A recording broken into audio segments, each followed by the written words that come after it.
Parasyte the Maxim is an anime series. It's essentially John Carpenter's The Thing, the TV show. If you're not familiar with John Carpenter's The Thing, it was a 1983, I think, horror film about a Antarctic group, a research group, and they rescue a husky from a Norwegian who's trying to shoot the husky for some reason. And the husky turns out to be the host to an alien being that can infect other people by blood and essentially becomes them. It mimics them. It becomes a sentient creature that can... a very dangerous creature. So this is very similar in terms of the body horror. This is a horror science fiction story. The interesting thing about Parasyte is... well, let's get into the plot. Parasyte is about a young teenage boy, age 16, named Shinichi Izumi. He's very nerdy, wears glasses, and one night while he's sleeping, an alien slug tries to crawl into his ear, but he's got headphones on. So the creature tries to go into his nose, but he gets woken up, obviously, and then it burrows into his arm, but he's able to tie the cord of the earphones around his arm so it can't go anywhere. And then he thinks it's a nightmare. And his hand starts getting stiff throughout the next couple of days until he gets into a car accident and he stops a car from hitting a little girl. And he finds out that his right hand has been eaten and replaced by a parasite creature. He calls it Migi. It starts to learn a little bit.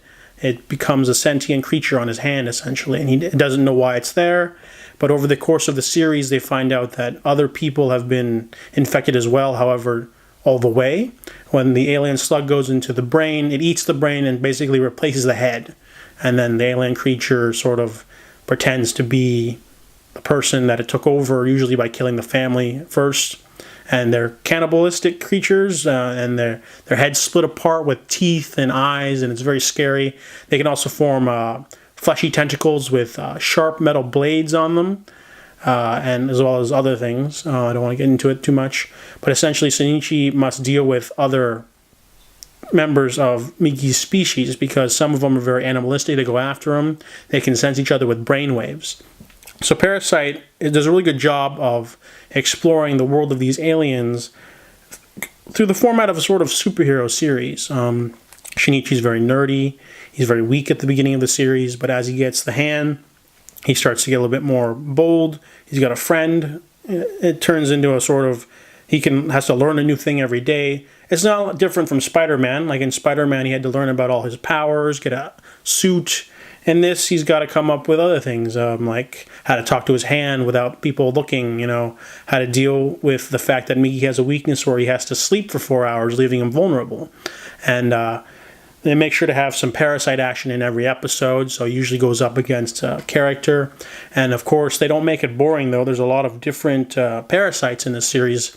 Some of them have different moral compasses, though. There's this female parasite who becomes a teacher, but she wants to maintain her status as a teacher. So she actually teaches. She gets pregnant with another parasite and starts giving birth, rearing to term a human baby. And she's more pragmatic than other parasites. The other parasites just want to kill. She actually wants to learn more about herself, about society. And so there's different kinds of antagonists throughout this series. Sometimes they're allies, sometimes they're not.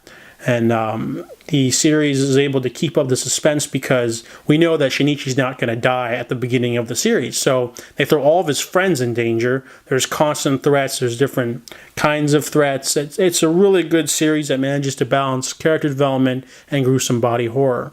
Sometimes, however, the tones shift. Sometimes it's a psychological series.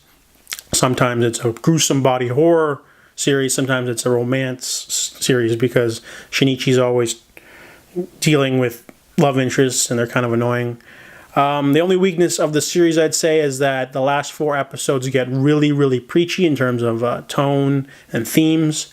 The last 4 episodes are very spaced out, and the last episode's kind of weird too, but overall, it's a really strong series full of amazing suspenseful moments, great music. The animation is fantastic with all the tentacles and things. It's very scary, suspenseful, well-developed, interesting. I definitely recommend Parasyte the Maxim.